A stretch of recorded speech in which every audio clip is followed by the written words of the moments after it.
Todos, a todas. Hemos esperado 5 minutos y por respeto a todos los que somos puntuales, vamos a comenzar. ¿Sí? Bien. Ustedes van a trabajar conmigo en este seminario la teoría curricular. Esta es la temática del seminario, la teoría curricular. Ustedes van a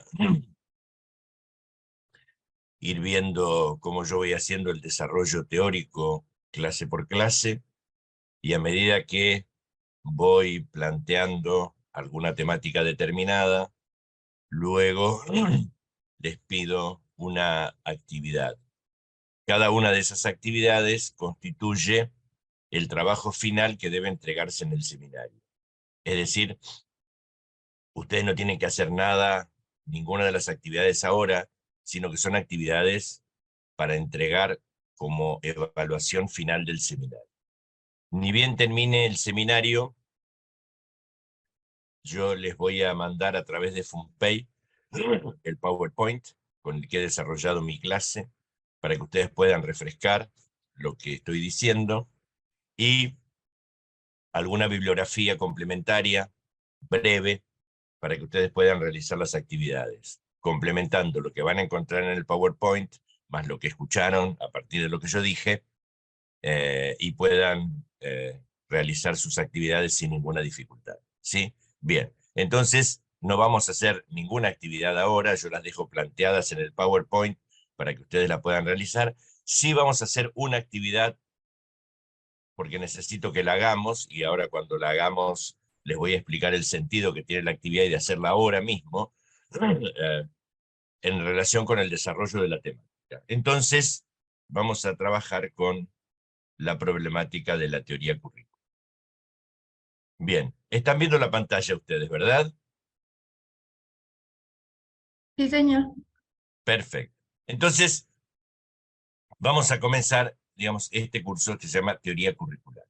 Uno del currículum, ¿sí?, puede hablar desde distintas perspectivas, ¿no? Se lo puede pensar una historia del currículum, una sociología del currículum, en fin. Yo he elegido hablar del currículum desde la teoría curricular. Es decir, ¿por qué voy a hablar de la teoría curricular? Porque me interesa que ustedes entiendan cómo se conforma, cómo se configura, cómo se constituye un currículum, y además cuáles son los factores determinantes que hacen que un currículum sea de una manera o de otra. Entonces, eso lo explica la teoría curricular. Por eso, entonces, nosotros vamos a trabajar, digamos, desde la teoría curricular. Bien.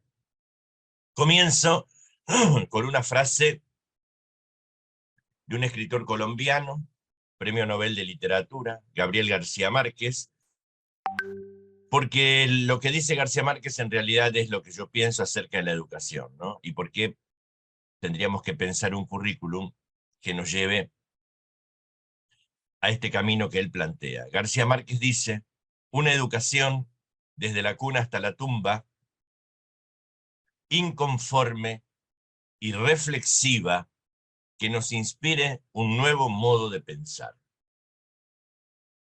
que canalice hacia la vida la inmensa energía creadora que durante siglos hemos despilfarrado en la depredación y la violencia, y nos abra al fin la segunda oportunidad. Creo firmemente en estas palabras de García Márquez con respecto a la educación. Bien, entonces, el curso se llama Teoría Curricular.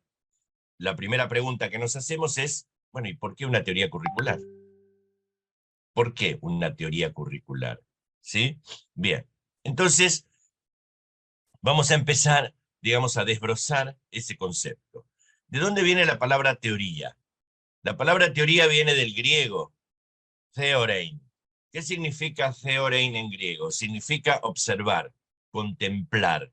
Entonces, de una manera precaria, ¿cómo podríamos definir lo que es una teoría? Es una manera de observar, una manera de contemplar un fenómeno, ¿sí?, tal vez distinta a otras maneras, ¿eh? Es decir, es una forma, una concepción con la cual nosotros pretendemos explicar algo a partir de ciertos parámetros que muy probablemente puede diferir de explicaciones que dan otros, ¿sí? En el campo de la ciencia, una teoría, es decir, esa manera particular de observar, de contemplar, ¿sí?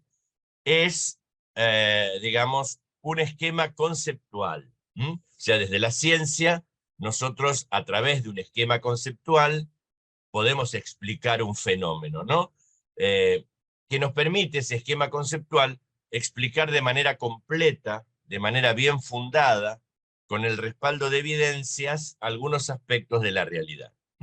Entonces, digamos, desde el campo de la ciencia, ese modo de observar, ese modo de contemplar, ¿sí? Un fenómeno, nos permite explicarlo, pero lo explicamos a través de evidencias, ¿sí? Bien, entonces, Karl Popper, que es un epistemólogo contemporáneo, en su libro Búsqueda sin término, una autobiografía intelectual, él dice que una teoría, él dice que lo que son las teorías para él, y él dice, son redes, ven esta idea de los esquemas conceptuales, no estas tramas de conceptos, son redes, dice él, que lanzamos para apresar aquello que llamamos mundo, y para relacionarlo, explicarlo y dominarlo. Y tratamos que la malla sea cada vez más fina. Es decir, ese entramado de conceptos tiene que ser cada vez más sutil, cada vez más complejo, cada vez más completo, para que la explicación que demos de la realidad, para que nuestra teoría, digamos, sea una teoría que nos lleve a conclusiones valederas. Bien, acá voy a hacer una aclaración. Yo siempre que menciono un autor, pongo la foto. Es muy importante porque uno nombra autores permanentemente y no sabes quiénes son. Acá yo dije Karl Popper, ahí tienen la foto de ese señor Karl Popper. Y pongo siempre el título del libro. Por supuesto, cuando el libro no está traducido, pongo el título en el idioma original en el que lo leo. Cuando está traducido, como este, digamos, sí, pongo el título en español. Karl Popper no escribió el libro en 1985. Esta cita está sacada de la edición que yo uso, que es del año 1985. Hago esa aclaración para que sepan, cuando el título está en el idioma original, pongo el año original de la publicación. Cuando uso las traducciones, pongo el año en que se tradujo, o por lo menos la edición que yo tengo. ¿Sí? Bien, entonces, hecha esta aclaración, fíjense ustedes cómo aparece aquí esta idea de las redes, ¿no? Es decir, esta idea de tramas conceptuales, que cada vez tiene que ser más compleja, más sutil, para permitirnos explicar cada vez mejor algún aspecto de la realidad. Bien. Y entonces, digamos, si una teoría es eso, ¿qué son las teorías curriculares? Bueno, son los marcos ordenadores, ¿sí?, que nos permiten, desde distintas maneras de contemplar, desde distintas maneras de observar, de distintas orientaciones, ¿sí?, cómo se puede pensar el currículum y cuáles son los códigos que estructuran el currículum. Ahora, ¿por qué hay que pensar qué es el currículum y cómo se estructura un currículum? Porque, bueno, porque cuando pensamos eso, estamos en condiciones de fundamentar nuestra práctica educativa. Una teoría curricular nos permite fundamentar nuestra práctica educativa. Y la podemos fundamentar mediante explicaciones racionales, podemos conceptualizar nuestra práctica, es decir, saber a partir de qué parámetros nosotros estamos planteando una actividad, un ejercicio, una lectura, ¿sí? Y nos permite también, una teoría curricular, justificar las decisiones y las acciones que tomamos. Entonces, digamos, una teoría curricular es eso, ¿no? Es una trama conceptual que explica de manera coherente, de manera racional, ¿sí?, lo que es un currículum, cuáles son los códigos que lo estructuran, y fundamentalmente, cuando nosotros acudimos a una teoría curricular, podemos explicar nuestra práctica, conceptualizarla, ¿sí?, y podemos justificar las decisiones y las acciones que tomamos cuando damos clases. Esta entonces es la idea de una teoría curricular. Ahora, Bien, como explicación racional acerca de lo que es el currículum y cuáles son los códigos que lo estructuran, una teoría curricular puede hacerse muchas preguntas y trata de responderlas. Por supuesto, no todas las teorías curriculares se hacen todas estas preguntas que yo menciono acá, pero todas estas preguntas pueden ser respondidas desde una teoría curricular.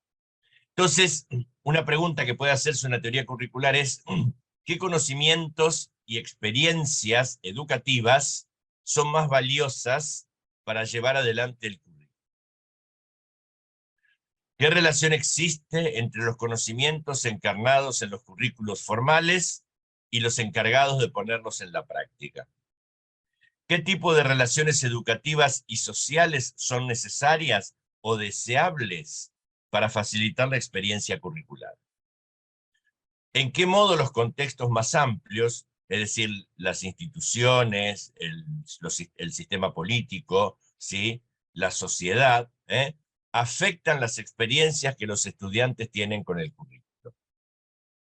¿Cuál es la imagen implícita y explícita del ciudadano que se pretende formar a través del currículum, ¿no? ¿Y cómo afecta el currículum en la preparación de los estudiantes para que ejerzan ese tipo de ciudadanía?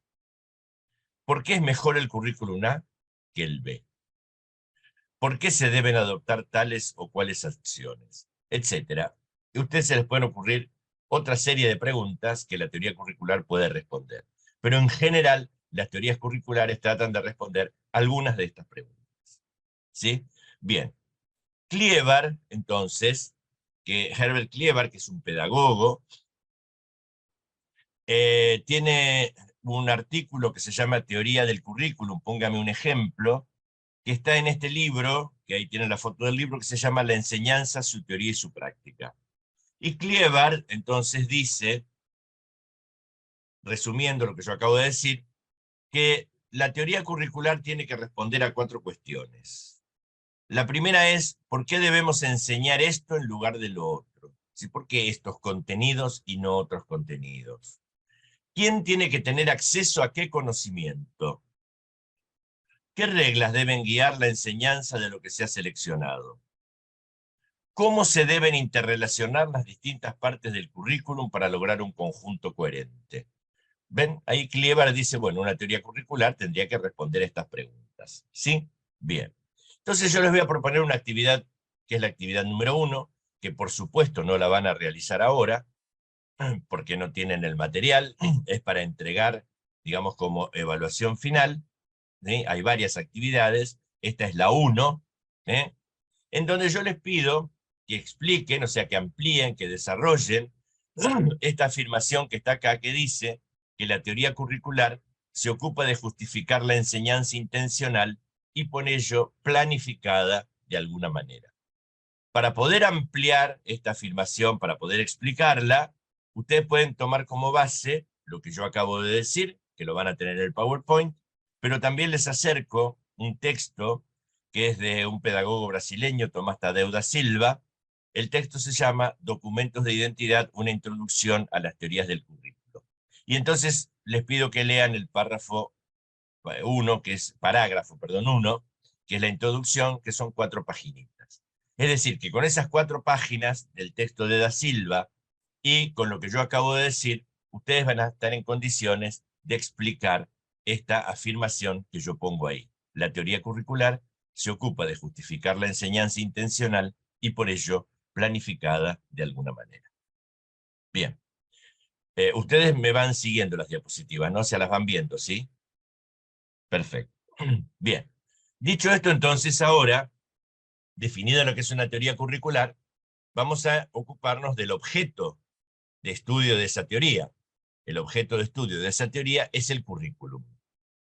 Por lo tanto, entonces, ahora vamos a caracterizar lo que es un currículum.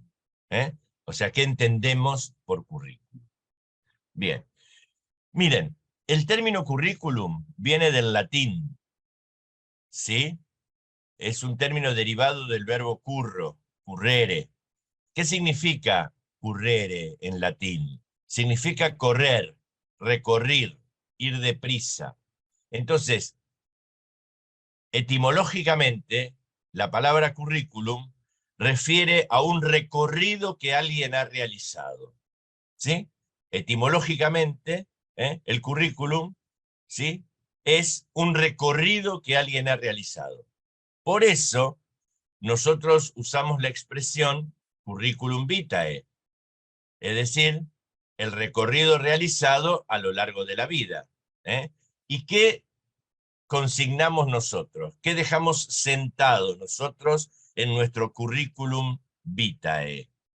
Las diferentes vivencias profesionales que hemos ido teniendo a lo largo de nuestra vida. Es decir, un currículum vitae muestra el recorrido profesional que hemos ido realizando a lo largo de nuestra vida. Porque la palabra currículum, como les digo, quiere decir recorrido, ¿sí? Recorrido realizado. ¿Estamos? Ese es, digamos, por eso se usa esa expresión currículum vitae.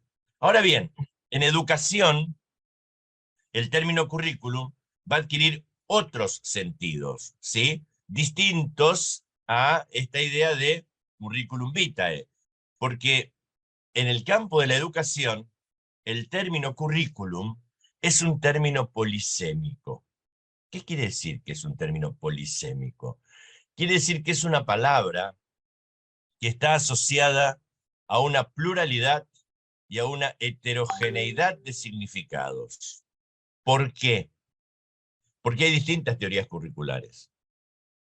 Porque no todos piensan el currículum de la misma manera.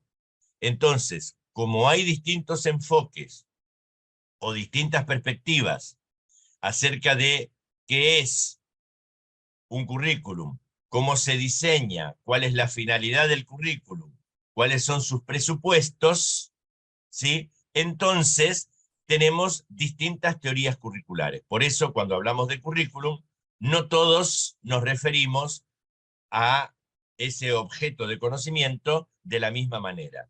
Por eso decimos que es un término polisémico. Sí, tiene distintos significados de acuerdo con distintas teorías. ¿Por qué hay distintas teorías? ¿Por qué pensamos de manera diferente qué es un currículum, cómo se diseña, cuál es su finalidad, cuáles son sus presupuestos? Y bueno, porque no todos pensamos, ¿sí?, de la misma manera, es decir, no todos tenemos los mismos supuestos acerca de qué es la educación, qué es el sistema educativo, qué es la sociedad. Como no todos tenemos la misma concepción acerca de eso, por supuesto, digamos, el término currículum adquiere distintos significados según sea nuestra perspectiva. ¿Sí? Bien.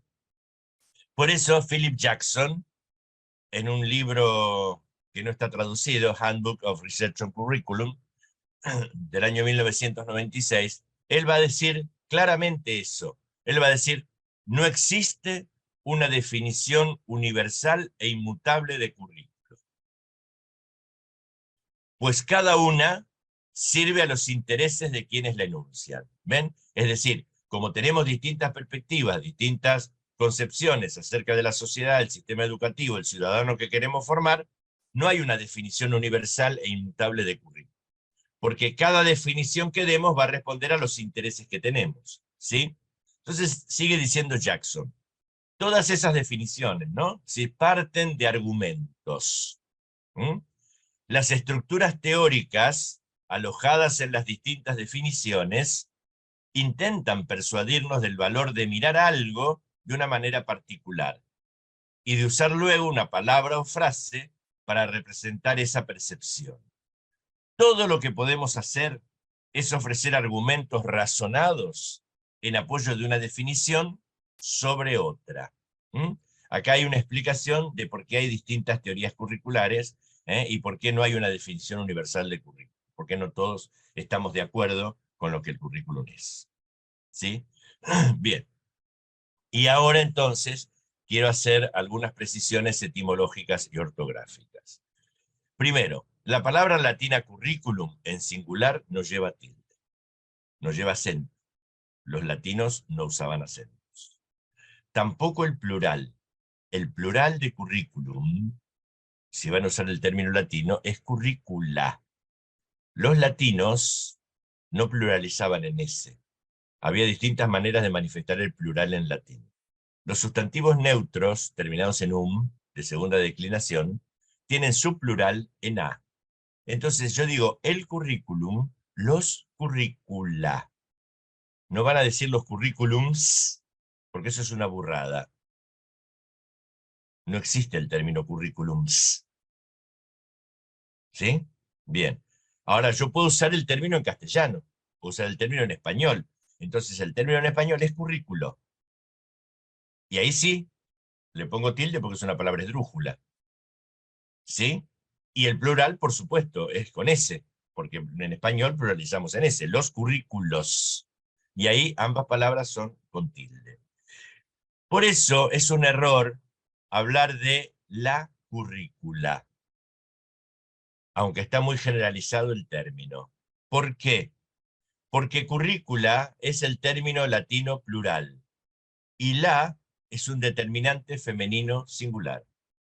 Entonces no hay concordancia entre ese determinante y el sustantivo que acompaña. Por lo tanto, digan ¿sí? El currículo, los currículos o el currículum, los currícula. ¿Eh? Se puede usar el término latino o el término español. ¿Mm? Bien. Bueno, muy bien. Dicho esto, y ahora sí, esto lo van a hacer ustedes ahora, yo necesito que ustedes definan el término currículum. Es decir, me interesa saber cuáles son las ideas que ustedes tienen hasta el momento sobre lo que es el currículum. Así que, ¿qué entienden sobre currículum? Esta actividad número 2 también va a estar en la evaluación final. Pero esta actividad número 2 no va a tener evaluación, no va a tener calificación, porque no va a estar ni bien ni mal. Esta es una actividad para hacer un ejercicio metacognitivo. O sea, voy a partir de lo que ustedes entienden ahora, en este momento, lo que es el currículum. Y a medida que vayamos trabajando, vamos a ir viendo cómo podemos ir reformulando esa definición, si es necesario reformularla. Por lo tanto, como les pongo en la lámina, no se preocupen porque la definición sea correcta. No va a haber definición correcta o incorrecta. No va a haber. Tampoco repitan una definición del libro, ¿sí? Es decir, lo que les pido es que simplemente expresen de manera fidedigna lo que ustedes conciben que es el currículum, ¿sí? No busquen en el diccionario ni en la Wikipedia, no me interesa eso. O sea, lo que me interesa es que ustedes piensen y escriban qué entienden por currículum. Porque luego entonces, ¿sí? Iremos viendo si eso que ustedes entienden por currículum tiene que ver con lo que el currículum es o necesitamos hacer algún tipo de reformulación. ¿Estamos? Por lo tanto, les voy a dar unos 20 minutos, siendo las 11, a las 11:20, ¿eh? Para ustedes 9:20, ¿sí? Nos volvemos a encontrar, ¿eh? Y ustedes dejen consignada por escrito esa definición de currículum, que es la actividad número 2 que van a poner en la evaluación final. Pero como les digo, no va a ser evaluada esta actividad número 2 ni bien ni mal. Va a quedar simplemente consignada, ¿eh? Para ver qué es lo que ustedes entienden por currículum. ¿Está claro? Bien, nos encontramos en 20 minutos. Tómense su tiempo, piénsela y escriban. ¿Eh? No busquen ni en Wikipedia ni en ningún lado, no me interesa. O sea, ni vayan a un libro, ni un diccionario, ni nada. Pongan lo que les parezca, porque de eso se trata. Si no, no sirve porque no podemos hacer un ejercicio metacognitivo, que es lo que yo necesito hacer. ¿De acuerdo? Una consulta, Sí, claro.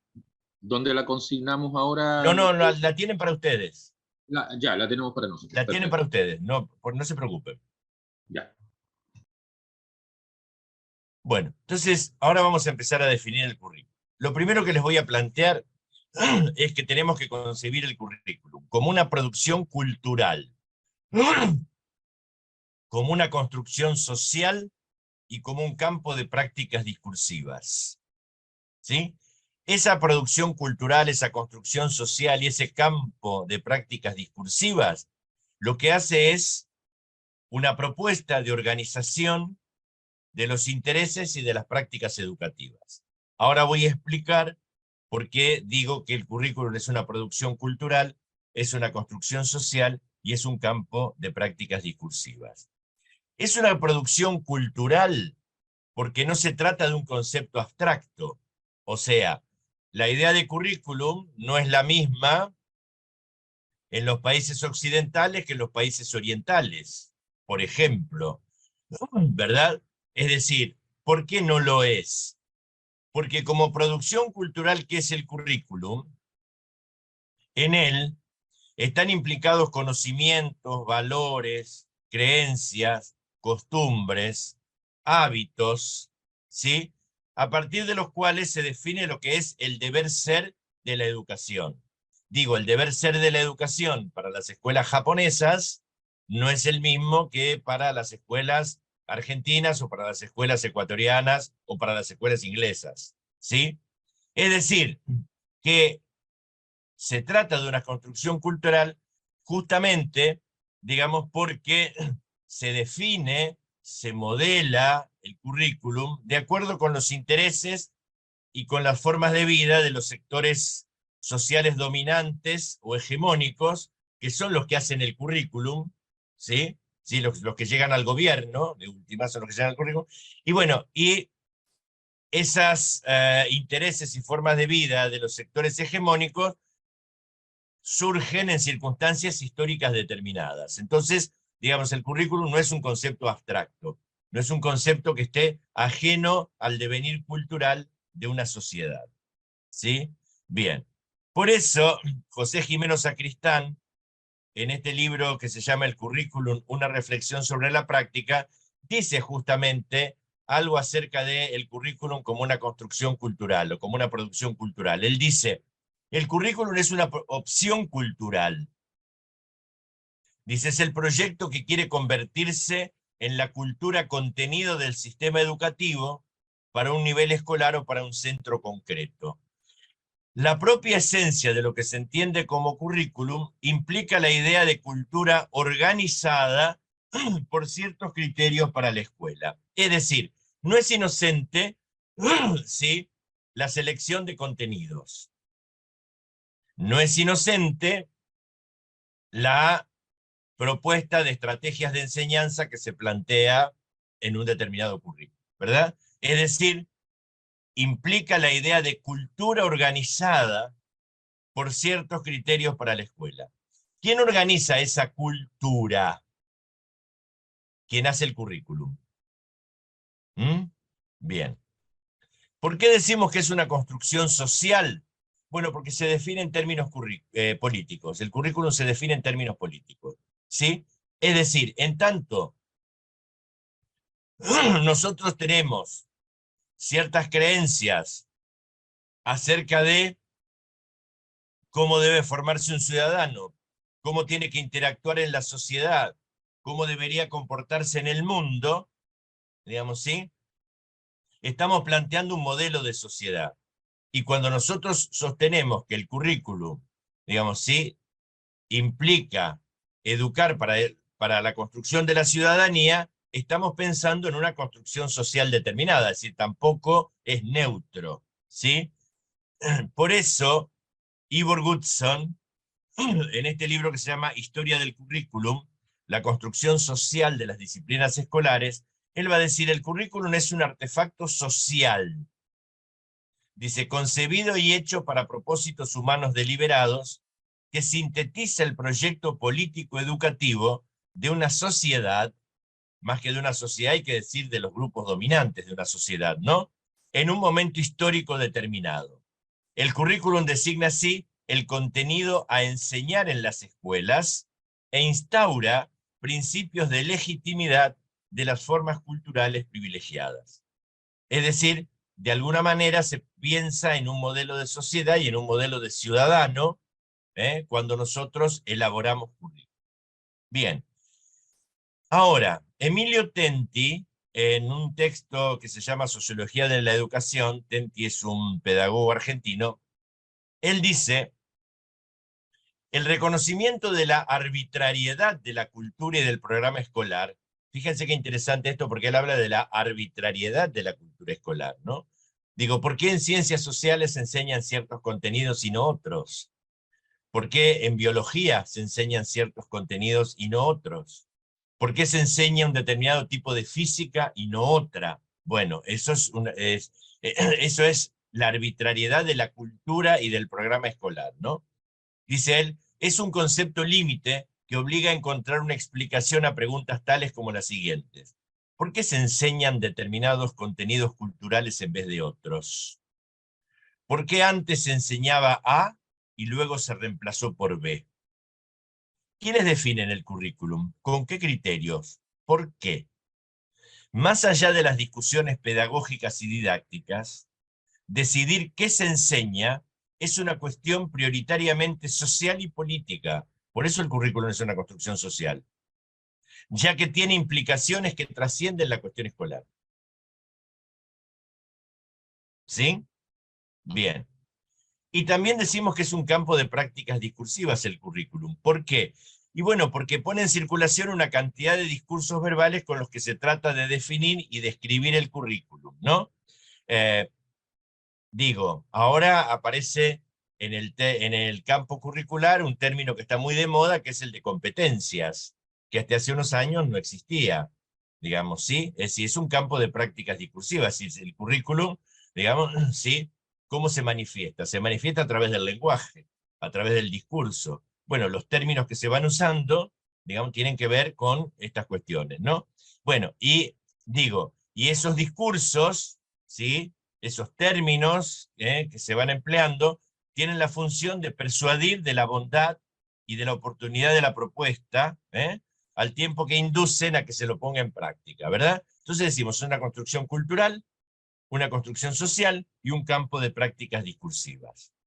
Por eso, Antonio Bolívar y José Luis Rodríguez Diegues, en este libro que se llama Reformas y Retórica, dicen, los discursos educativos estatales, currículos oficiales, textos legislativos y administrativos, son pues prácticas discursivas y retóricas, donde los expertos, bajo el anonimato, hablan avalados por el Estado, estableciendo una verdad sobre la escuela. ¿Ven lo que dicen estos autores? No dicen estableciendo la verdad sobre la escuela, dicen estableciendo una verdad sobre la escuela. ¿Sí?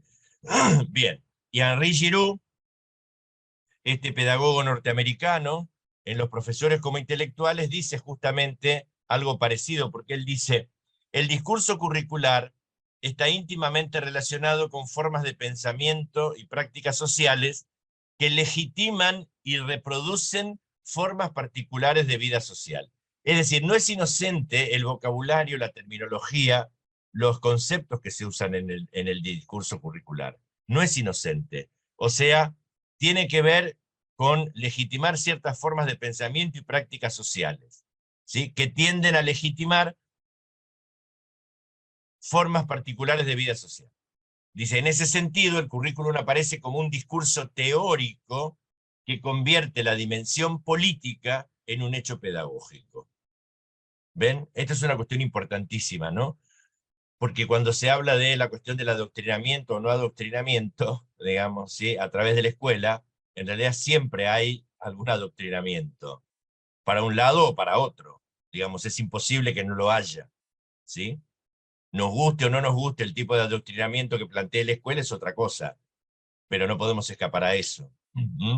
Bien. Por eso, Joao Parasqueva, en este texto que se llama El currículum como práctica de significaciones, dice una cosa muy interesante, porque él dice, el currículum puede interpretarse como un campo de luchas, disputas, conflictos y reconciliaciones que se desarrollan en los espacios delimitados por el discurso que encarna las políticas curriculares. ¿Ven? O sea, los términos que se usan en un diseño curricular, las expresiones, ¿sí? Tienen que ver con políticas curriculares. No son ingenuos. Dice, es decir, solo somos capaces de concebir interpretaciones de las posibilidades que transmiten las políticas curriculares a través del lenguaje.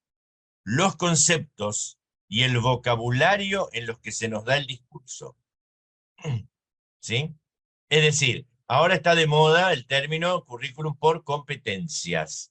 Eso tiene un trasfondo político, económico, muy fuerte. No es ingenuo. ¿Sí? Bien. Bueno, por eso decimos que todo currículum tiene no solo una concepción académica, ¿sí? Es también una cosmovisión. O sea, un currículum lo que hace es reflejar la manera particular, las creencias y las opiniones de ver y de interpretar el mundo y la realidad por un determinado grupo sociocultural, que es el que hace el currículum, obviamente. ¿Sí? Bien. Ahora, entonces, cuando la escuela se pregunta, mejor dicho, cuando la escuela no, cuando, digamos, los sectores hegemónicos se preguntan qué tipo de hombre o de mujer necesita la sociedad, los sectores hegemónicos se preguntan a su vez cómo vamos a formar a ese hombre, ¿sí? Y a esa mujer, y entonces aparece el currículum como un plan de formación, ¿sí?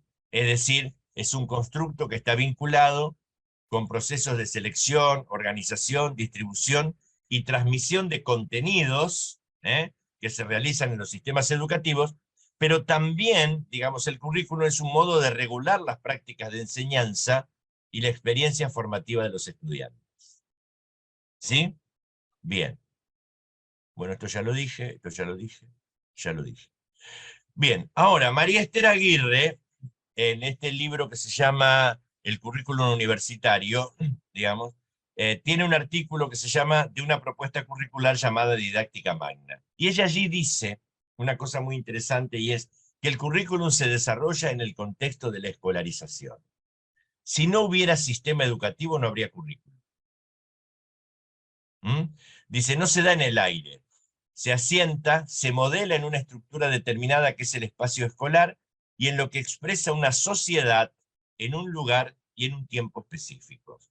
Pero esa expresión de la sociedad en un lugar y en un tiempo específico, digamos, ¿sí? Que sería la cultura o el modelo de sociedad que se pretende lograr, se hace en la escuela. No hay otro lugar que no sea la escuela. Cuando digo la escuela, me refiero desde el jardín de niños hasta la universidad, ¿no? Pero no hay otro lugar en donde eso pueda expresarse, ¿sí? Por eso, Lawrence Stenhouse, un pedagogo inglés en investigación y desarrollo del currículum, va a decir que el currículum se visualiza así, por una parte, como intención, plan o prescripción respecto de lo que se pretende que logre la escuela, pero por otra parte, como lo que ocurre en realidad en las escuelas. Fíjense qué cosa interesante que plantea Stenhouse, porque esto me va a dar pie ahora para plantear las distintas dimensiones del currículum. Porque una cosa es lo que dice el diseño o el documento curricular que envían las autoridades a las instituciones educativas. Y otra cosa es lo que los maestros y profesores hacemos en cada una de las instituciones con ese currículum. ¿Sí? Es decir, ¿dónde está el verdadero currículum? ¿En el documento o en las prácticas cotidianas? En las prácticas cotidianas. El documento puede dormir el sueño de los justos tranquilamente en algún lugar, en algún cajón, de algún escritorio, de alguna institución educativa, y el currículum se modela en función de lo que los profesores y los maestros hacemos todos los días con los estudiantes. ¿Sí? Por eso dice que el estudio del currículum, dice Stenhouse, se tiene que interesar por la relación entre sus dos acepciones, como intención y como realidad. Entonces, una cosa es la intención, lo que el diseño, la malla curricular, lo que fuera, dice. Pero otra cosa es lo que cada uno hace con esa malla curricular, ¿no? ¿Y dónde está el verdadero currículum? ¿En el documento escrito o en lo que se hace todos los días en las instituciones? Y en lo que se hace todos los días en las instituciones. Ahí está el verdadero currículum. ¿Sí? Bien. Por eso, cuando nosotros planteamos la existencia de una distancia, ¿sí?, entre un documento y la práctica, es que podemos encontrar distintos niveles de análisis del currículum. Es decir, el currículum está conformado por distintos niveles de análisis, ¿no? Como si fueran capas geológicas, por decirlo de alguna manera. Entonces encontramos por un lado el currículum formal, que es ese currículum, digamos, enseñado y aprendido perdón, que es ese currículum que viene en el documento. Pero por otro lado es el currículum real. Y dentro del currículum real nosotros encontramos el currículum enseñado y el currículum aprendido. El currículum oculto y el currículum nulo. Ese currículum real conforma lo que llamamos la cultura escolar. Es decir, cómo se modela el currículum en la escuela. Pero también hay un currículum potencial y también hay un extracurrículum. Y esto entonces es lo que quiero trabajar ahora, estas dimensiones del currículum, ¿sí? Para que se entienda cómo, ¿sí? Si alguien cree que el currículum ese es el documento que mandan a las instituciones educativas, tiene una visión absolutamente ingenua acerca de lo que es el currículum. En relación con el currículum, eso es lo menos importante. Bien. Bueno, entonces, ¿qué es el currículum formal? Elliot Eisner, en un texto no traducido, The Educational Imagination, del año 79, dice que está construido por todo aquello que la escuela ofrece mediante ciertos propósitos y planes manifiestos y públicos. Y Jorge Torres Santomé, en el currículum oculto, nos va a decir, aparece claramente reflejado en las intenciones que de una manera directa indican tanto las normas legales, los contenidos mínimos obligatorios o los programas oficiales. Entonces, ¿qué es el currículum formal? El plan de estudios, ¿sí? Ese documento escrito que está en todas las instituciones, ¿sí? Que tal vez se lea, tal vez no. Bien. Entonces, justamente ese currículum, que algunos autores llaman formal, otros llaman explícito, otros llaman manifiesto, otros llaman oficial, se expresa en el diseño curricular, o sea, en la malla curricular, ¿sí? En el documento. Y entonces, ¿y de dónde sale eso? Bueno, de la normativa imperante del sistema educativo. Y que muestra la programación de los contenidos que hay que desarrollar. Bien. Ahora, en el Glossary Curriculum Terminology de la UNESCO, se lo define claramente a este currículum y dice que el currículum formal es el conjunto de documentos que especifican lo que la sociedad y las autoridades educativas esperan que los estudiantes aprendan en la escuela en términos de conocimientos, habilidades, valores y actitudes, además de establecer cómo los resultados del proceso de enseñanza y de aprendizaje serán evaluados. También se lo llama currículum oficial y currículum planificado. Ahora bien, frente a ese currículum oficial o a ese currículum planificado, nosotros encontramos que es el documento o conjunto de documentos en el que se establecen los criterios generales del proyecto educativo que el Estado quiere imponer en las escuelas. Eso lo dice Sergio Siciliano en un texto que se llama Los cambios que cambian. Bien. Pero frente a ese currículum oficial, nosotros tenemos el currículum real. Y el currículum real se compone de varias instancias. Porque Marta Casarini, que es una pedagoga argentina que está exiliada en México, en un libro que se llama Teoría y Diseño Curricular del año 2002, dice lo que es el currículum real. Y ella dice, es la puesta en práctica del currículum formal. Ahora bien, cuando yo pongo en práctica el currículum formal, ¿qué es lo que pasa? Y ella dice, con las inevitables y necesarias modificaciones que requiere la contrastación y el ajuste entre un plan curricular y la realidad del aula.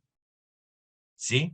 Bien. Por eso es un disparate absoluto controlar al profesor si está dando el tema que consignó en el libro de tema del día, ¿sí? Porque, digamos, en el aula surgen una cantidad de cuestiones y de cosas que me llevan a plantear otras cosas distintas a las que he planificado.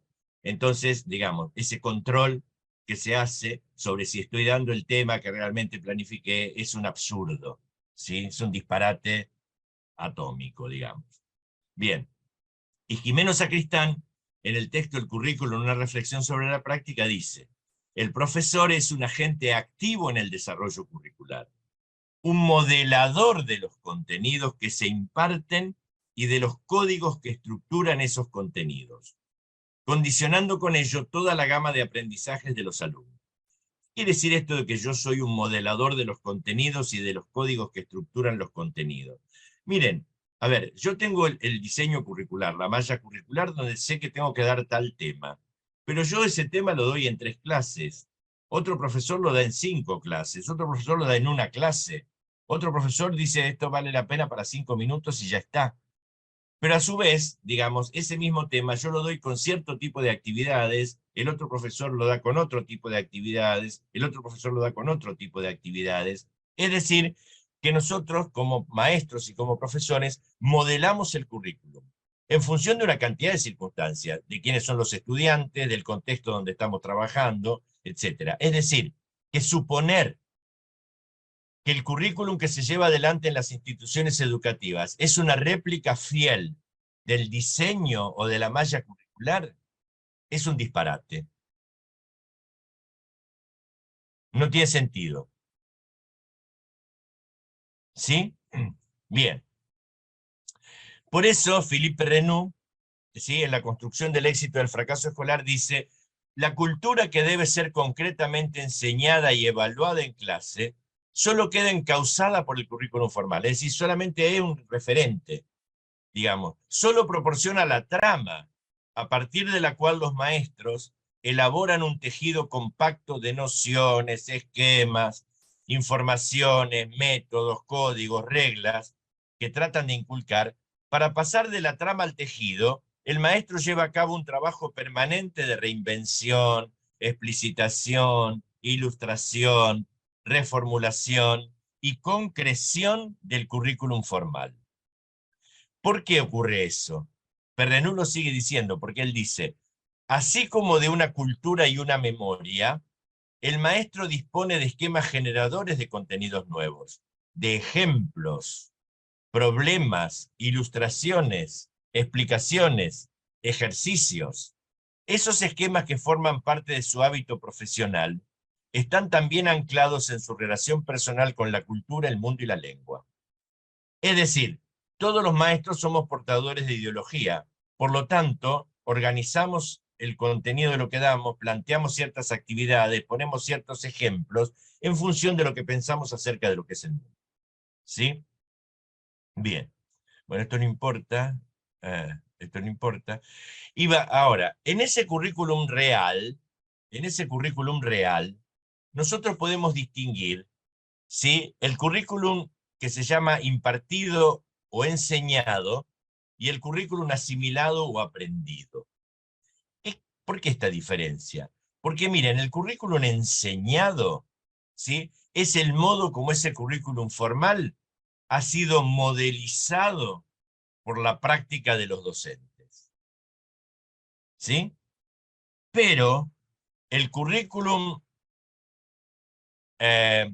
enseñado tiene también lo que se llama la enseñanza de contingencia. Es decir, yo tengo planificado enseñar determinadas cuestiones, pero en la clase se presentan situaciones que no fueron anticipadas o que no se planificaron previamente. Y esas situaciones, ¿de dónde derivan? Bueno, de las demandas, de las preguntas, de los comentarios o de las reacciones de los estudiantes que yo tengo que atender. Y esas situaciones que son inesperadas demandan una respuesta inmediata e improvisada por parte del docente. Entonces, es absurdo pretender que el docente dé exactamente lo que tiene planificado o lo que tiene pensado dar ese día, porque es muy probable que empiece con eso y tenga que trabajar con otras cosas. ¿Sí? Bien. Y entonces, ¿de qué depende esa contingencia? ¿De qué depende esa improvisación que a veces tenemos que hacer en clase? De la respuesta a las inquietudes de los estudiantes, a veces de iniciativa propia, cuando advertimos que lo que estamos trabajando no responde a lo que hemos planificado, porque los estudiantes o no han entendido o necesitan otra cosa. O también muchas veces llegamos a la escuela o a la universidad y nos damos cuenta que el material o el recurso que teníamos previsto no lo tenemos. Entonces, eso es lo que se llama currículum de contingencia. Eso forma parte del currículum impartido, ¿sí?, del currículum enseñado. Pero frente a eso, a lo que nosotros enseñamos, está el currículum asimilado o aprendido, qué es lo que efectivamente aprenden los estudiantes en función de lo que nosotros enseñamos. ¿Y de qué depende lo que el estudiante aprende efectivamente? De su historia académica previa, de su estatus socioeconómico y de su capital cultural, de cómo emplea el tiempo libre, de la motivación y de los intereses por el aprendizaje. Por eso, frente a lo que nosotros enseñamos, encontramos distintas respuestas de los estudiantes. Es decir, no todos aprenden lo mismo en el mismo tiempo y de la misma manera. ¿Por qué? Porque son diferentes. Entonces, una cosa es lo que nosotros enseñamos y otra cosa es lo que efectivamente los estudiantes aprenden con lo que enseñamos. Por eso es un error conceptual grave usar esa expresión proceso de enseñanza-aprendizaje. Es un error conceptual gravísimo, porque eso da idea, cuando yo digo proceso de enseñanza-aprendizaje, que es un solo proceso, que los estudiantes aprenden exactamente lo que nosotros les enseñamos. Y no es así. O sea, yo puedo enseñar y los estudiantes pueden no aprender. Yo puedo enseñar algo y los estudiantes pueden aprenderlo o interpretarlo de una manera distinta a la que yo enseñé. Los estudiantes pueden aprender sin que yo enseñe. Es decir, no hay una correlación, ¿sí?, como si nos miráramos en un espejo entre la enseñanza y el aprendizaje. Son dos procesos diferentes. Porque por otro lado, los procesos de enseñanza son estudiados por la didáctica y los procesos de aprendizaje son estudiados por la psicología educativa. Entonces son dos campos disciplinares diferentes los que se ocupan de la enseñanza y del aprendizaje. Por eso esa expresión, proceso de enseñanza-aprendizaje, como si fuera un proceso único, es un error conceptual tremendo. ¿Sí? Bien. Entonces fíjense, el currículum enseñado, dice el Glossary of Curriculum Terminology de la UNESCO, se plasma en las actividades de enseñanza que realmente tienen lugar en las escuelas a través de la interacción entre estudiantes y profesores. También es definido como currículum en acción y currículum implementado. Mientras que el currículum aprendido indica los conocimientos, las habilidades y las actitudes que los estudiantes adquieren realmente como resultado de la enseñanza y que demuestran en la práctica. ¿Por qué a un estudiante en un examen le ponemos 7, a otro le ponemos 9, a otro le ponemos 4, a otro le ponemos 6? Porque han aprendido de manera distinta. Es decir, demuestran, ¿sí?, tener aprendizajes diferentes, no haber aprendido exactamente todos lo mismo. Por eso no se puede pensar proceso de enseñanza-aprendizaje. Una cosa son los procesos de enseñanza y otra cosa son los procesos de aprendizaje. ¿Sí? Bien.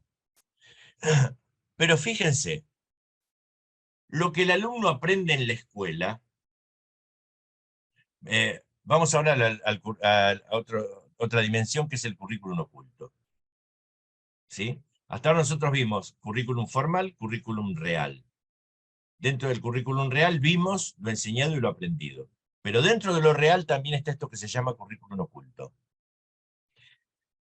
Henri Giroux, en Los profesores como intelectuales, dice que el currículum oculto son todas esas normas, creencias, valores no declarados, implantados y transmitidos a los alumnos a través de las estructuras subyacentes que estructuran tanto los contenidos formales como las rutinas y las relaciones sociales de la vida escolar y del aula.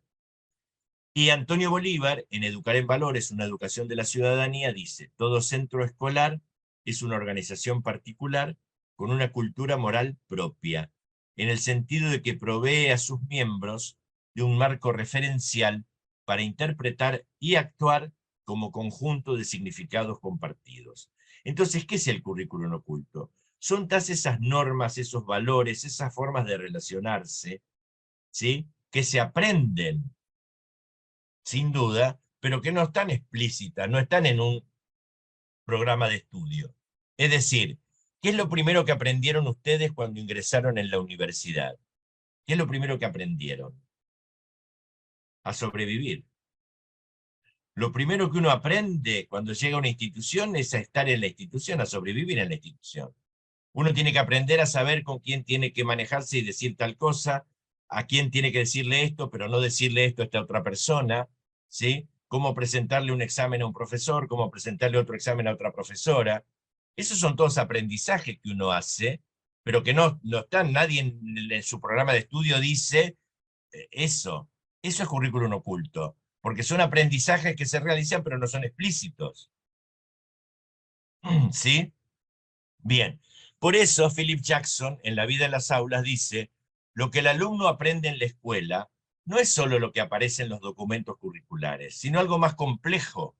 Dice, es ese conjunto de reglas y normas que rigen la vida escolar, sentimientos, formas de expresarlos, valores, formas de comportamiento y adaptación a distintos ámbitos. Y Jorge Torres Santomé, en el currículum oculto, lo va a decir también diciendo que el currículum oculto hace referencia a todos aquellos conocimientos, destrezas, actitudes, valores que se adquieren mediante la participación en procesos de enseñanza y aprendizaje y en general en todas las interacciones que suceden día a día en las aulas y centros de enseñanza. ¿Sí? Bien. Carlos Ornelas, que es un investigador mexicano, en un texto que se llama El Sistema Educativo Mexicano, él dice, el currículum oculto no surge de los planes de estudio, ni de la normatividad imperante en el sistema.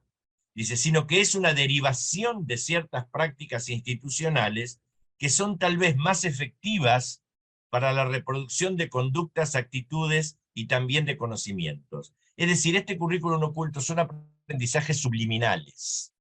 O sea, se aprende no por lo que en los libros o las lecciones de los maestros y los profesores se dice, sino por sus actitudes y por las relaciones escolares que establecen entre ellos y los estudiantes. Ahora bien, ¿cómo se manifiesta el currículum oculto?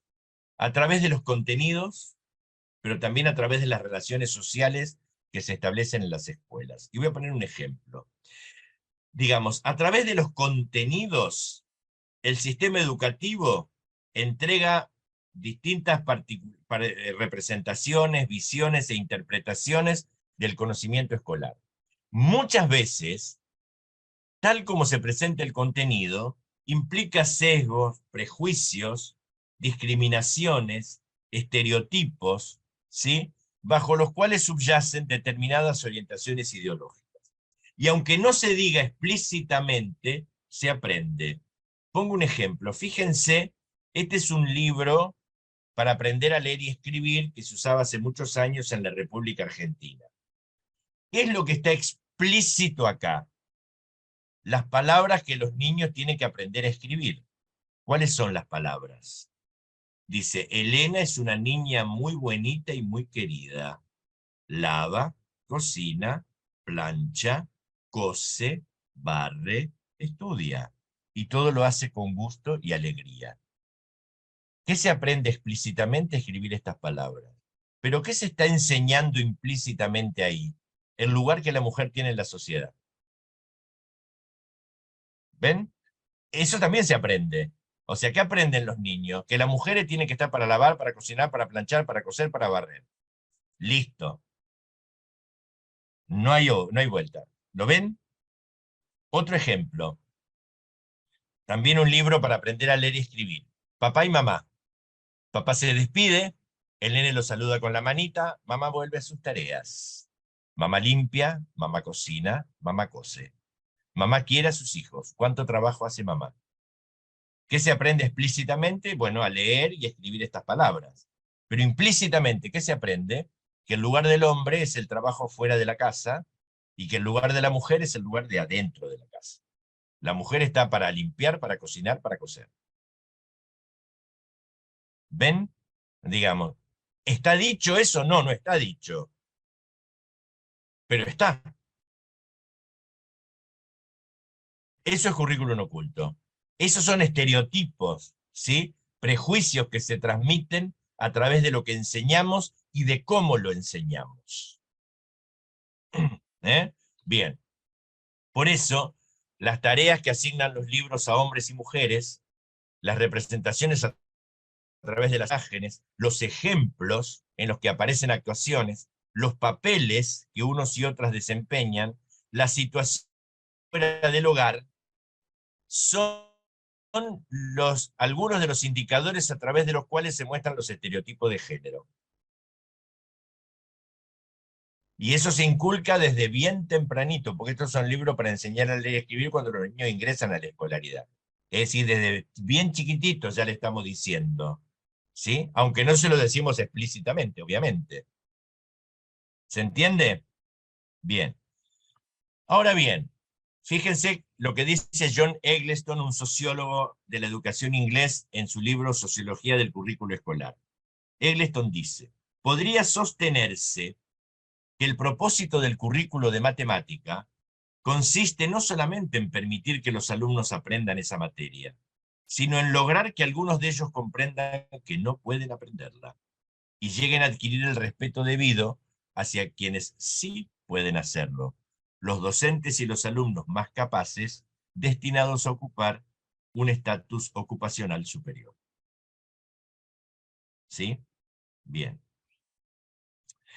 Pero también el currículum oculto se aprende a través de los procesos de socialización, es decir, a través de las normas, de las actitudes, de los valores y de las relaciones que se establecen en las instituciones educativas. ¿Sí? Fíjense este ejemplo, ¿no?, que lo da Miguel Ángel Santos Guerra, que es un pedagogo español. Empieza en esta lámina y continúa en la que sigue. Dice Miguel, además de los contenidos del currículum explícito, los alumnos aprenden, y aquí a través de las relaciones sociales, no a través de los contenidos ya, por ejemplo, que solo hay que estudiar cuando van a realizar un examen. Lo pueden comprobar fácilmente los padres si preguntan a los hijos una tarde, ¿tienes algo que estudiar hoy? Si el chico responde con plena convicción que no, es que al día siguiente no va a realizar un examen. Porque ha aprendido, sin que nadie se lo pretenda enseñar, que solo se estudia cuando se lo van a preguntar. Aprenden también que solo hay que estudiar lo que va a ser objeto de examen. Lo demás no merece la pena para ser leído y menos ser aprendido. ¿Para qué? Los alumnos se dicen con énfasis unos a otros, no leas eso, que no entra. Dijo el profesor que la letra pequeña no contaba para el examen. Aprenden que hay una respuesta única, y que esa respuesta correcta es la que está en el libro y la que demanda el profesor. No vale ninguna otra, y menos es inventada. Y como consecuencia, aprenden que solo dominando esa respuesta y repitiéndola fielmente van a tener éxito. ¿Ven? Si se modela un tipo de alumno a través de lo que nosotros proponemos en la escuela y con nuestra enseñanza. Bien, pero Ana Sacristán, que es una pedagoga española, en un artículo que se llama En torno al currículum oculto, que está en esta revista Aldaba, dice, los alumnos saben bien las estrategias que en un momento dado necesitan desplegar para salir airosos de situaciones tales como controles o pruebas de evaluación. Las formas de relacionarse con un profesor adecuadamente o situarse frente a las materias y los propios compañeros, garantizándose una supervivencia escolar aceptable. El funcionamiento de las normas implícitas, etc. Diversos estudios etnográficos coinciden en mostrar cómo los alumnos de ambos sexos se convierten en expertos en manipular el sistema. Y bueno, es decir, todos hemos sobrevivido en las instituciones educativas, todos hemos aprendido a manipular el sistema. ¿Sí? Bien. Bueno, entonces, por eso el currículum oculto es todo aquello que se ve y que se oye, pero que se transmite y se recibe de manera inconsciente, de una manera no deliberada, ¿no? Al menos sin una intencionalidad reconocida, ¿sí? Es lo que Stenhouse denomina lo que no está públicamente reconocido. No está públicamente reconocido, pero está. ¿Sí? Bien, dice, además, a pesar de no estar escrito, existe con tanta fuerza que supera en muchas ocasiones al currículum explícito. Bien. Entonces, la escuela, dice Antonio Blasquez Ortigosa en el currículo oculto en la clase de inglés, debe ser entendida como un proceso de socialización en el cual los estudiantes adquieren enseñanzas a través de la experiencia de estar en el colegio. Dice, y no solamente a través de las cosas que se enseñan de una manera explícita. Entonces, dentro del currículum real, que es lo que se hace todos los días en las escuelas, ¿qué hemos visto? Currículum enseñado, currículum aprendido, currículum oculto. ¿Sí? Bien, esto no importa, usted después lo lee. Pero tenemos también lo que llamamos currículum nulo. ¿Y qué es el currículum nulo? Dice, son las opciones que no se le proporcionan al estudiante, las perspectivas que no conocerá nunca y que mucho menos utilizará, los conceptos y habilidades que no formarán parte de su repertorio intelectual. Eso dice Elliot Eisner en The Educational Imagination. Fíjense una cuestión importante, ¿no? Uno dice, bueno, pero ¿y por qué si no está? Es currículum. Es currículum, ¿saben por qué? Porque cuando no hay ciertos contenidos y cuando no se desarrollan ciertos procesos intelectuales en los estudiantes ven la realidad, comprenden, entienden, aprenden de una manera limitada. Es decir, lo que no está también forma parte de la experiencia formativa del estudiante, ¿sí? Porque lo obliga a concebir las cosas de una manera determinada y pierde otras perspectivas. Dice, el Jimeno Sacristán y Ángel Pérez Gómez en la enseñanza, su teoría y su práctica dice que el currículum nulo es lo que la escuela oculta y no enseña a sus alumnos. Aquellas dimensiones o contenidos que no se atienden porque explícita o implícitamente no se consideran propios. ¿Sí? Bien. Entonces, ¿qué es ese currículum nulo? Son todos los saberes, los conocimientos, las experiencias y los valores silenciados que no son seleccionados, considerados ni incorporados al currículum escolar. Y entonces, digamos, formateamos a los estudiantes de una manera limitada porque le impedimos ver y conocer y aprender otras cosas. Por eso es tan importante lo que no está, o sea, lo que no se enseña. Ahora bien, ¿por qué existe un currículum nulo? ¿Por qué se excluyen contenidos o se excluyen experiencias? Muchas veces por opciones ideológicas. Es decir, los que hacen currículum, ideológicamente, obvian ciertos contenidos. Pero a veces por las decisiones personales del docente. O sea, a veces es el profesor el que determina qué temas no va a trabajar con sus alumnos por su ideología o por sus creencias. Digo, ¿qué es lo que pasa con la educación sexual integral en las escuelas? Por ejemplo. ¿Qué es lo que pasa con la teoría evolucionista de Darwin en relación al origen del universo? En las escuelas religiosas no se da. Se da la teoría creacionista. ¿Sí? Eso es currículum nulo. ¿Sí? A veces por ignorancia, ¿no? El profesor no enseña lo que no sabe. Pero a veces por cuestiones coyunturales. Hay a veces distintos motivos que hacen que muchas cosas que nosotros tenemos previstas enseñar no puedan enseñarse. Digo, ahora en la época de pandemia hubo que adecuar lo que enseñábamos y muchas cosas que teníamos previstas no las pudimos hacer. Ustedes en Ecuador tuvieron un terremoto, digamos, hace unos años que devastó toda la parte de Manabí, y bueno, ¿y qué pasó con esas escuelas? Muchas cosas que se había que hacer, que se pensaban hacer, no se pudieron hacer. ¿Sí? Bien.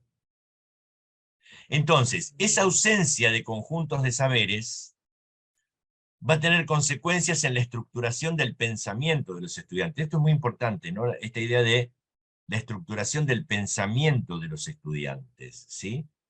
O sea, los formateamos de una manera y le impedimos, digamos, pensar las cosas de otra manera. Por eso dice, en la incapacidad para utilizar ciertos procesos, en la imposibilidad de considerar determinadas perspectivas para comprender la realidad.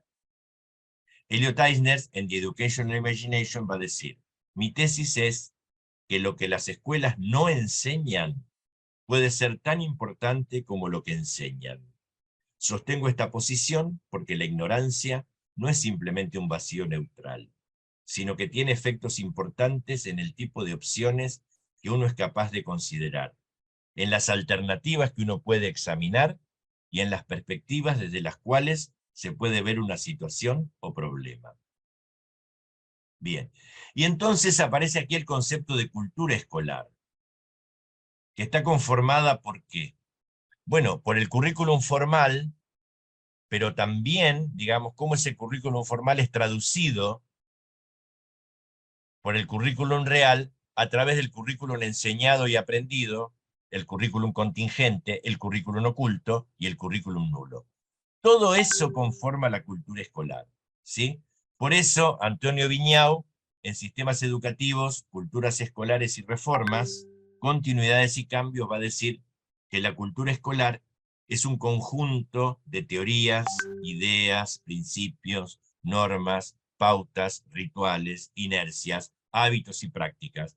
Es decir, las formas de hacer y de pensar, las mentalidades y los comportamientos, sedimentadas, dice él, a lo largo del tiempo, en forma de tradiciones, regularidades y reglas de juego, no puestas en entredicho y compartidas por sus actores en el seno de las instituciones educativas.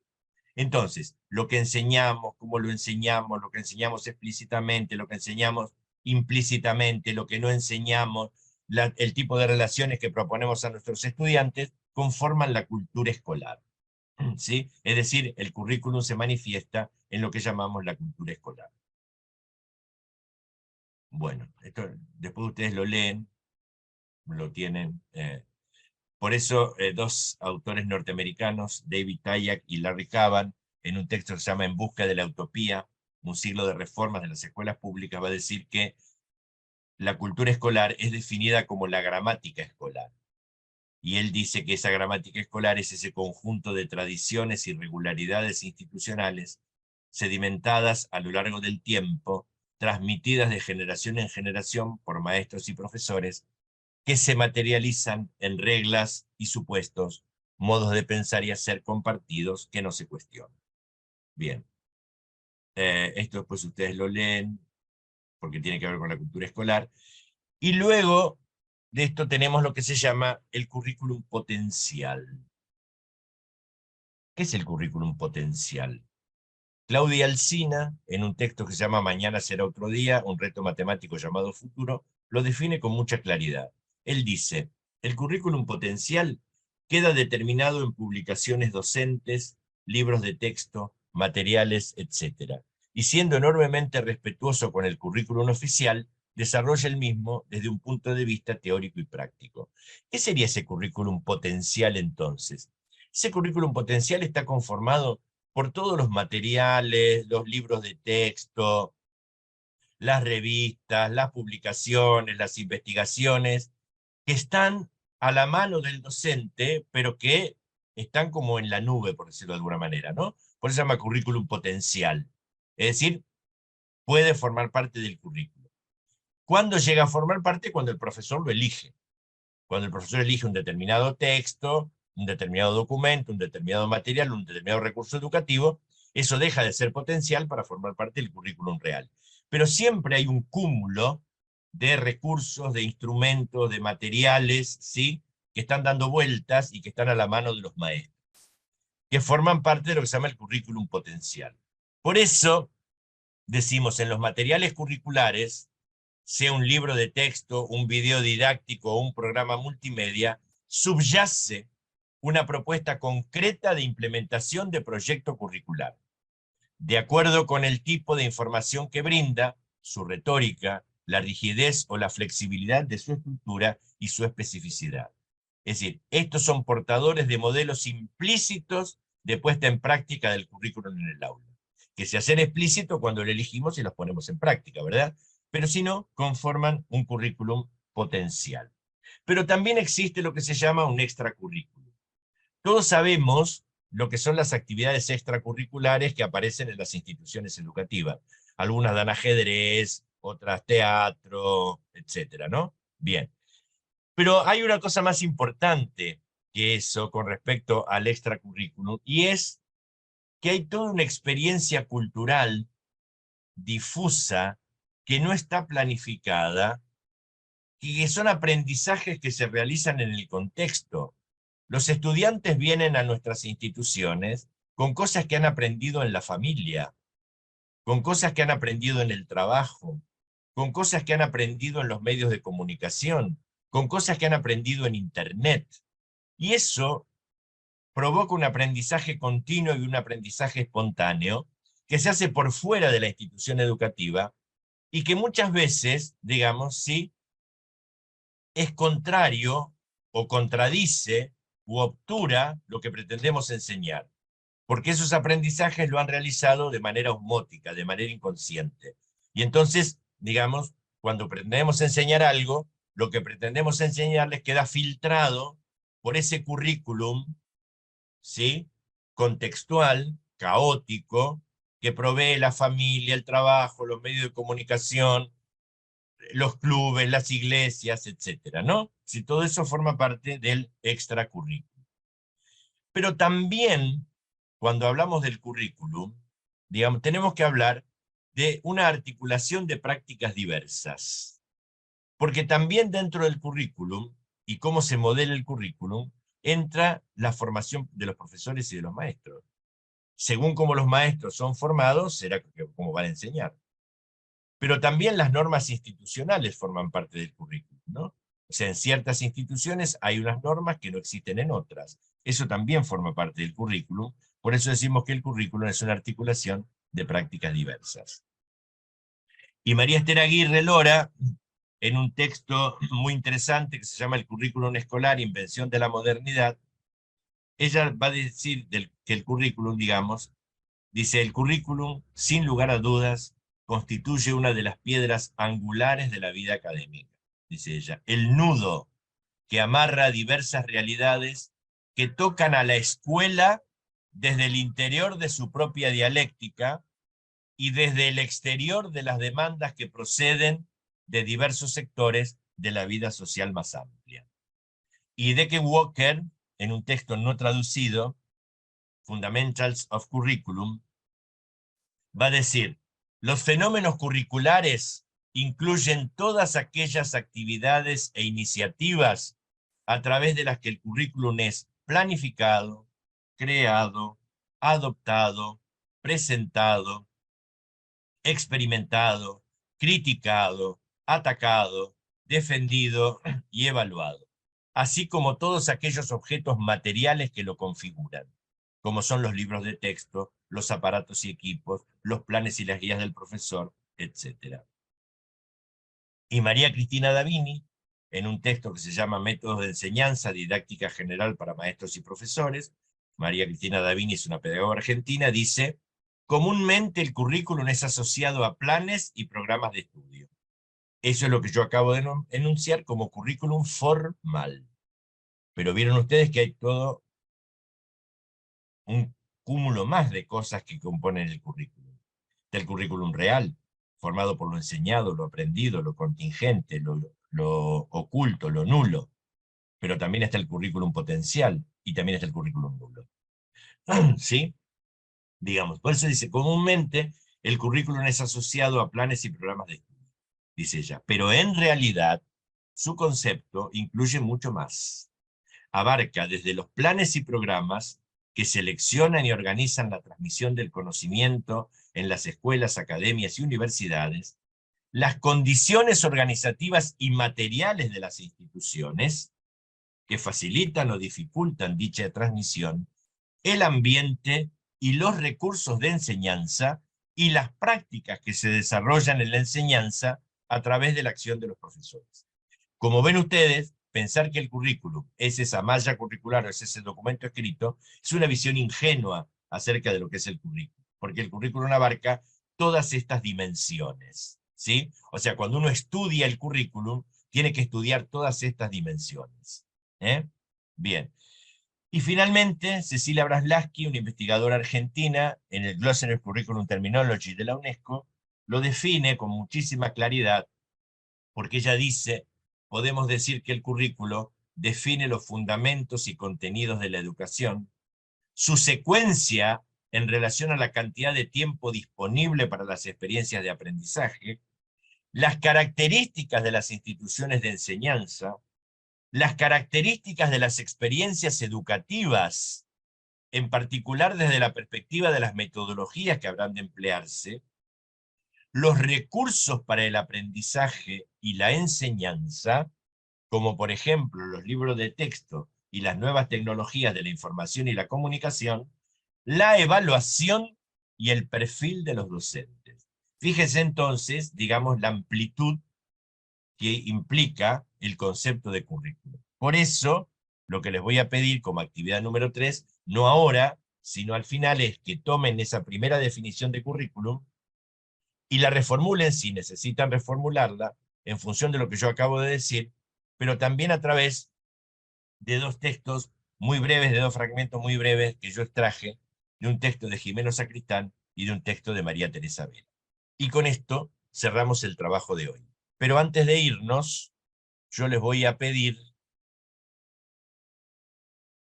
que por favor evaluemos el trabajo de hoy, que me digan qué les ha parecido lo que yo les he presentado hoy. ¿Cómo vieron la explicación? Buenos días. Buenos días, Eduardo. Bueno, en realidad pienso que la explicación fue muy buena, ¿no? Mostrarnos lo que es el currículo a través de diferentes dimensiones, currículo formal, currículo real, que se puede dividir en lo enseñado, lo aprendido, lo oculto, y todos estos conceptos para mí han sido muy provechosos. Tanto así que, bueno, ya estoy mirando la forma de incorporar esto que usted está enseñando a mi trabajo el trabajo que estoy preparando para la tesis. Así Bien, que, excelente, profesor. Me encantó la clase. fantástico. Bueno, me alegro que te haya servido. Ángela levantó la mano y Julio levantó la mano. Ángela, te escuchamos. Doctor, en primer lugar, agradecer la claridad conceptual en el recorrido que usted hace a propósito de las teorías curriculares. En particular, me siento agradecida porque inicia con varones y termina con mujeres y hace reflexionar sobre lo que implica el género. Y en especial, pues bueno, manifestarle que es difícil durar 2 horas sentada frente a la pantalla y que pues exige un poco de corporalidad y pues valorar también que usted y su rigurosidad pues pueda dar cuenta de cómo podemos estar al frente tanto tiempo. En particular me remueve el pensamiento, me ubica y me inspira a poder hacer transformaciones en la práctica pedagógica. Gracias. Me alegro mucho, Ángela. Julio levantó la mano y luego Sandra.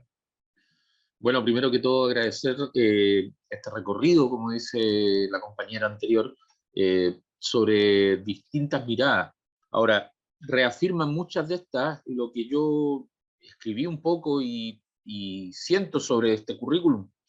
Precisamente, por ejemplo, como una construcción arbitraria, intencionada, ideológica, ¿cierto? Que está orientada a conducir y a delimitar aquellos procesos educativos de los distintos niveles, con el fin de formar individuos y comunidades que tributen a un ideario común de sociedad preexistente, con valores relativamente compartidos entre todos sus miembros. Esa es como la idea, y en el recorrido que usted hace, muchas de esas ideas fueron siendo reafirmadas respecto a lo que yo pensaba del currículum, así que agradecido y ahí a elaborar una construcción mucho más mayor. Muchas gracias. Bien, gracias, Julio. Sandra. Buenas tardes, bueno, buenos días todavía.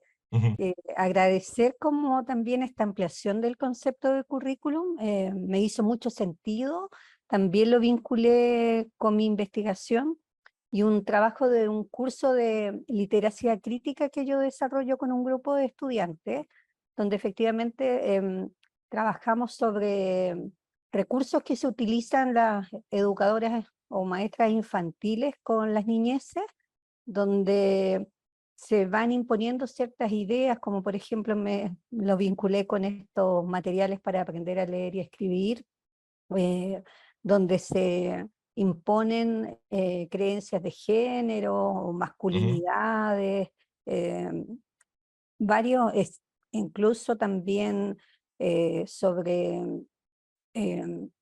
sobre aspectos como de xenofobia, racismo, en los cuentos, en la literatura infantil, o en las imágenes o videos que se muestran a las niñeces, casi como de una manera como inocente, sin develar los significados que hay detrás de esto. Entonces, le agradezco como esta clase, y sobre todo como reflexionar más sobre el currículum oculto. Bien, gracias Sandra. Sandra y Julio, son chilenos ustedes, ¿no? Sí. Sí, sí, me doy cuenta Sí. por la manera de hablar. Sí. Sí, se nota. Yo tengo muchos amigos en Santiago, entonces hablan igual que mis amigos. Adriana levantó la mano y luego Carlos García. Hola, pues al igual que mis compañeros comparto el agradecimiento y muchas de las afirmaciones que ellos han hecho. Me parece que la clase es muy enriquecida desde la experticia que usted tiene y cómo va vinculando los diversos autores para poder fundamentar de una manera clara los términos del currículo, el nulo, el oculto, el proyectado. Es tan interesante que podría pensar que cada uno de ellos se podría hacer una clase total y una discusión, porque pues surgen muchas preguntas, muchas inquietudes y sería bien interesante poder trabajar con ellos, sobre todo los que menos. Yo siempre había escuchado el currículo nulo, perdón, del oculto, pero el nulo no mucho, no había profundizado. Entonces me pareció súper, súper interesante esa definición que se construyó el día de hoy. Bien, gracias Adriana. Carlos García y después Tania tiene la mano levantada.